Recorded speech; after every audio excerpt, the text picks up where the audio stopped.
Hey guys, a very good day to y'all. In this video, first of all, we will understand polar character of covalent bond, which is also known as ionic character of covalent bond. And then we will understand the concept of dipole moment. Okay. So to understand these topics, you must know two important concepts. The first one is electron cloud density. Now what is the meaning of this electron cloud density? See, we all know that electrons move randomly around the nucleus and we cannot find out the exact position of the electrons around the nucleus.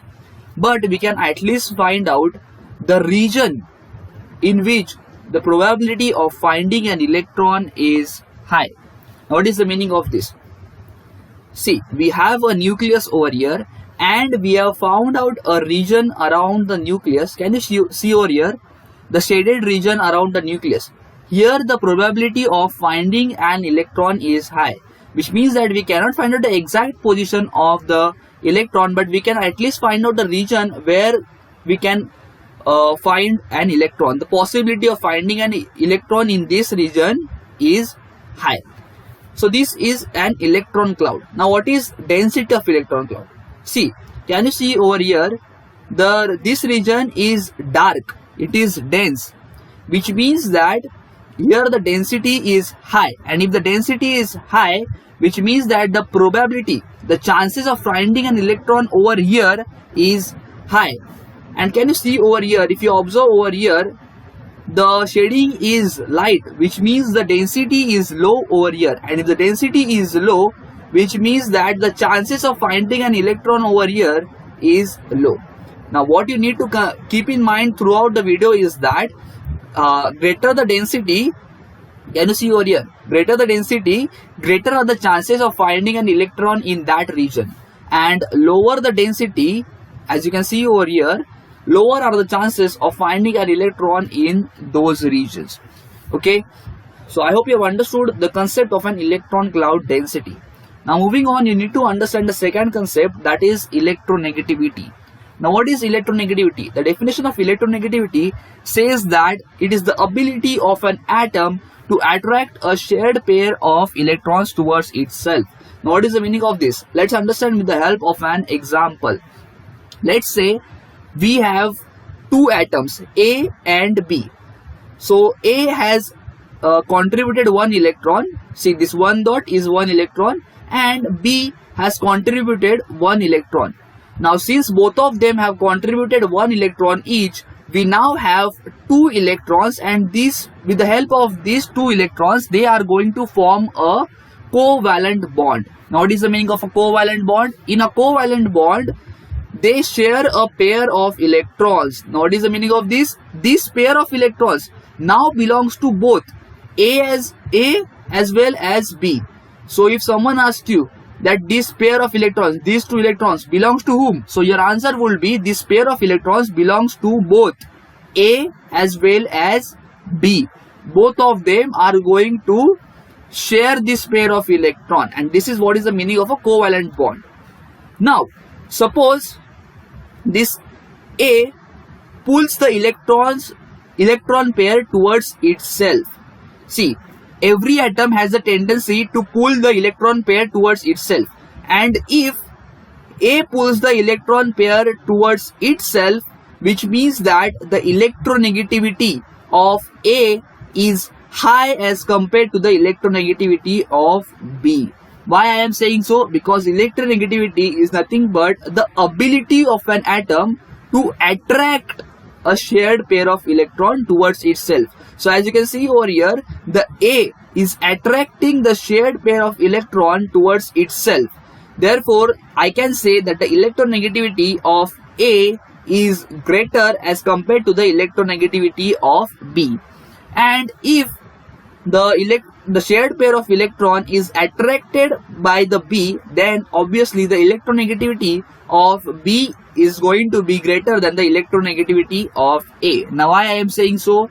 Because electronegativity is nothing but the ability to attract the pair of electrons, and here B is attracting the pair of electrons, which means that B has a greater ability, and if it has a greater ability, which means that the electronegativity of B is greater as compared to A. So guys, I hope you have understood the logic of electronegativity as well. Now, since you have understood the two concepts of electron cloud density and the electronegativity, now it is time for us to move to our main topic. That is nothing but polar character of covalent bond. It is also known as the ionic character, but throughout the video I will be saying it as polar character of covalent bond. Now, we all know that to form a covalent bond, there are two conditions that are mandatory. The first one, both the atoms must have same electronegativity. See, the two atoms which are going to form a covalent bond must have same electronegativity, or they must at least have slightly different electronegativity. The electronegativity difference cannot be high. The covalent bond is only possible if the atoms have same electronegativity or they have slightly different electronegativity. Okay, so we are going to understand both the cases, and first of all we will understand the covalent bond in the case of atoms having same electronegativity. Okay, so this is our first case. Now I am going to explain you all this step with the help of only one image. Okay, so as you can see over here, I have considered two similar atoms, two same atoms. Why I have considered two same atoms? Because we want same electronegativity, and same electronegativity is possible only we consider two same atoms. For example, H2, N2, Cl2. Here I am considering a generalized atom named as A. Now A is going to contribute, the left hand side A is going to contribute 1 electron, and the right hand side A is also going to contribute 1 electron.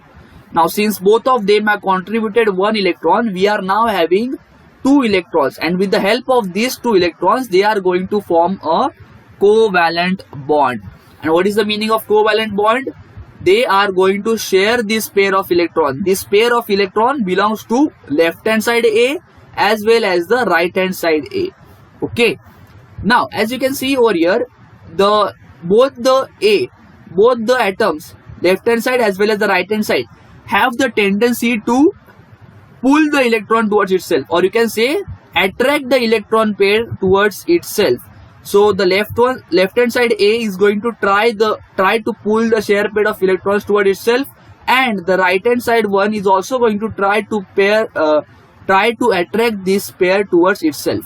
But guys, they have same electronegativity. Now since they have same electronegativity, which means that they have the same ability to attract the pair of electrons, and since they have same ability to attract the pair of electrons, therefore this electron pair is going to lie exactly in between them. As you can see over here, we are having a center line drawn, and the electron pair will be situated exactly in between. So I hope you have understood this figure up till now. Now this figure, as you can see over here, this one shows the symmetrical distribution of electron cloud, which means that the electron cloud is symmetric all over. Why is it so? Because see, this electron pair is going to lie in between, which means that the chances of finding an electron is symmetric in both the or you can say it is between, therefore the density is symmetric.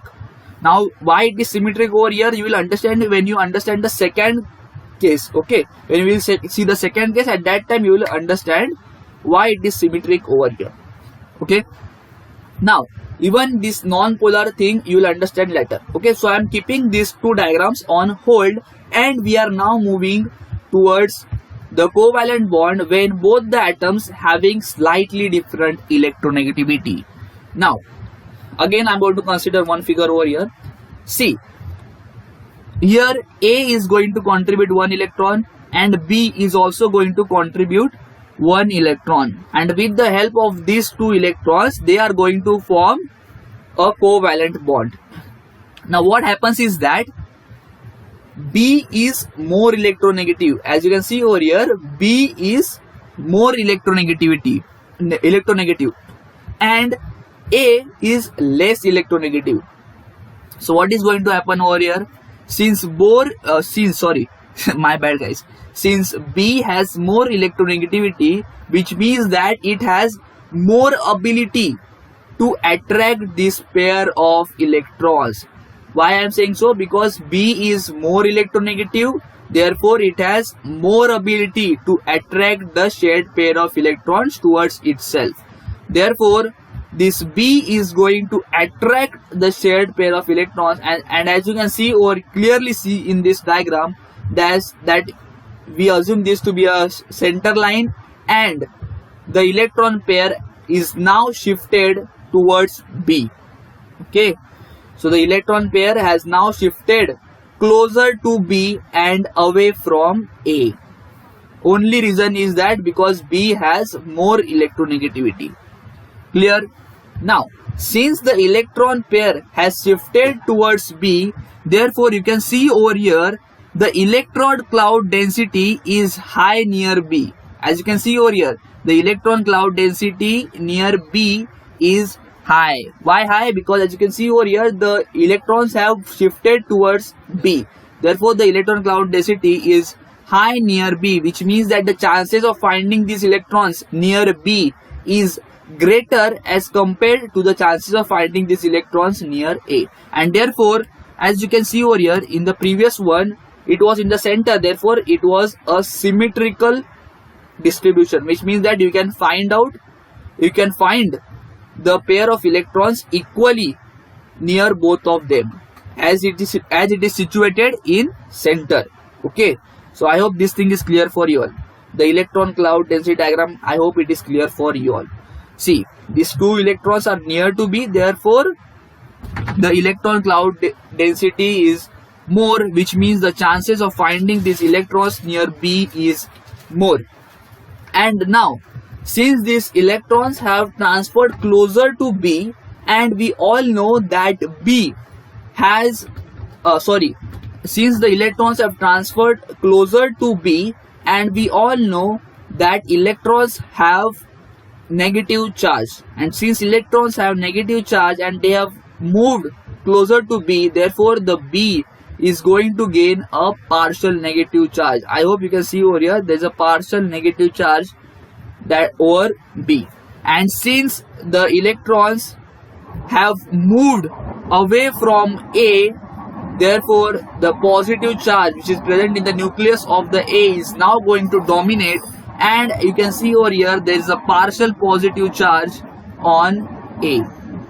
So I hope this thing was easy and you have understood. Whereas in the previous case, we are the electron was in between, therefore there was no shift of electron, and hence none of the atoms was having positive and negative charge.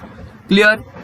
Now, after this B gains a negative charge and after this A gains a positive charge, this concept where there is a positive charge on one side as well as there is a negative charge on another side is called as polarity. Now I hope you have understood why our topic name is polar, the nature of covalent bond.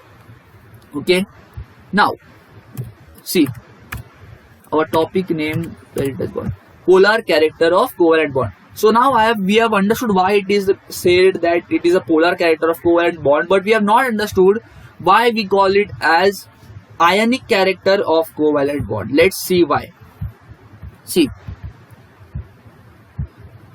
what happens in an ionic bond? As we all know, in an ionic bond, the electron transfers completely from one atom to the another atom. As we all know, in an ionic bond, the electron transfers from one atom to another atom. But if you observe here carefully, the one electron that was contributed by A has actually transferred closer to B. Therefore, this covalent bond is somehow behaving like an ionic bond only, because here also you can see the electron has transferred closer to another atom. It has not completely transferred, but at least it has transferred somewhat closer to another atom from one atom. Okay, therefore our topic name is ionic character of covalent bond. Now Since there was a shift of electron cloud, as you can see over here, and there was a shift in pair of electrons, therefore there was a new concept introduced called as dipole moment. Now what is dipole moment? The polarity of covalent bond can be measured in terms of physical quantity called as dipole moment. In simple words, dipole moment is used to measure the polarity of a covalent bond, and I hope you all know what is polarity. Okay, so dipole moment is used to measure the polarity of covalent bond. But how are you going to find out the polarity? Let's see. This dipole moment is represented by mu, which is a Greek letter, and to find out the polarity, the formula is mu, which is nothing but the dipole moment is equals to Q into R, where this Q is nothing but the charge and this R is simply the distance between the centers of positive and negative charges. Now let us find the units of dipole moment, and we all know that units completely depend on the formula, and we already know the formula of dipole moment, that is nothing but Q into R. Now what is the unit of Q? The unit of Q is nothing but coulomb, which is represented by capital C, and the unit of R, that is distance, is nothing but meter, which is represented by small m. Now this is the actual unit of dipole moment, but usually we express dipole moment in terms in using the unit dBi, which is represented by capital D. Now whenever you are converting from coulomb meter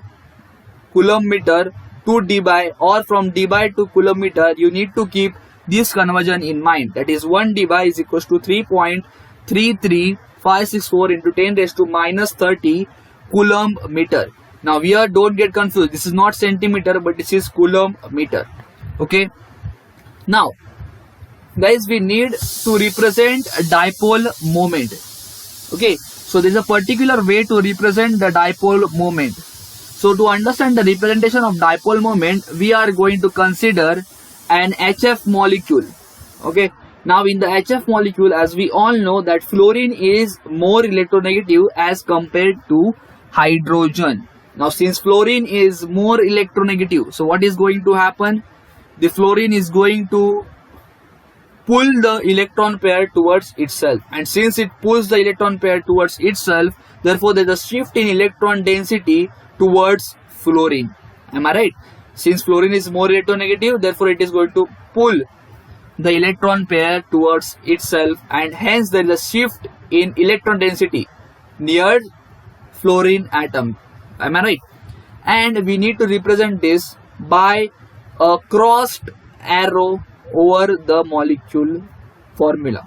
Okay, so over the molecular formula we have represented this by a crossed arrow, and here you need to be careful that this head is above the more electronegative atom and the tail is above the less electronegative atom. So as I hope you have understood how to represent the dipole moment for a particular diatomic molecule. But guys, what will happen in case of polyatomic molecules, where there are more than 2 atoms? For example, H2O molecule. So in H2O molecule, as you can see over here, this is the structure of an H2O molecule, where there O is bonded to 2 hydrogen atoms. Now let us consider one bond initially. Now what is happening over here? O is more electronegative as compared to hydrogen. Therefore, as you can see over here, the crossed arrow is pointing towards O, and again here also O is more electronegative as compared to hydrogen. Therefore the crossed arrow is pointing towards O, because O is more electronegative and the electron cloud density will be high near O. But here we are having 2 vectors, and we finally represent these 2 vectors by simply taking the resultant of these 2 vectors. So the resultant of this vector as well as this vector is nothing, simply this vector that we get. This is the resultant vector of these 2. Am I right? Yeah, if you have not studied resultant vectors, this is in a physics vector chapter. Okay, this is a simple thing that you will study. Okay, so just we have added the two vectors and we get the final vector which is in this direction. Therefore we are showing the representation as this. Now here you need to look out for something, that the dipole moment of HF is 1.91 dBi and the dipole moment of HCl is 1.03 dBi. Now why is it so? Why is the dipole moment of HF greater than compared to HCl?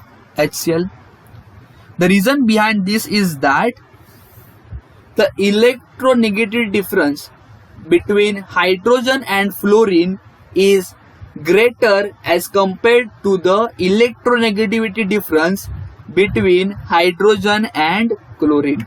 Let me repeat myself again. The electronegativity difference between hydrogen and fluorine is greater, therefore their dipole moment is also greater. Whereas in case of HCl, the electronegativity difference between hydrogen and chlorine is less, therefore their dipole moment is also less as compared to HF. So guys, can I say that the electronegativity difference is directly proportional to the dipole moment? Greater the electronegativity difference, greater will be the dipole moment. Less the electronegativity difference, less will be the dipole moment. Clear? Now the last thing that you need to keep in mind, for example a linear molecule, let us consider a linear molecule like BeF2. Now here obviously the beryllium atom is situated in the center and fluorine atoms are on the two sides. Now here guys, fluorine atoms are more electronegative as compared to beryllium, therefore obviously our arrows will be pointing towards fluorine atom. Now here when you add these two vectors, see when you add these two vectors are equal and opposite, and since they are equal and opposite, therefore in this case your dipole moment is going to be 0. So there are many examples of such, you need to consider them carefully and you should surely get one question related to this in your competitive examinations. Okay, so guys, I hope you have liked this video, and if you like this video then please do not forget to subscribe to our channel and go check out my channel where I have uploaded physics and chemistry videos. They might be helpful for you all. And guys, thank you for watching this video.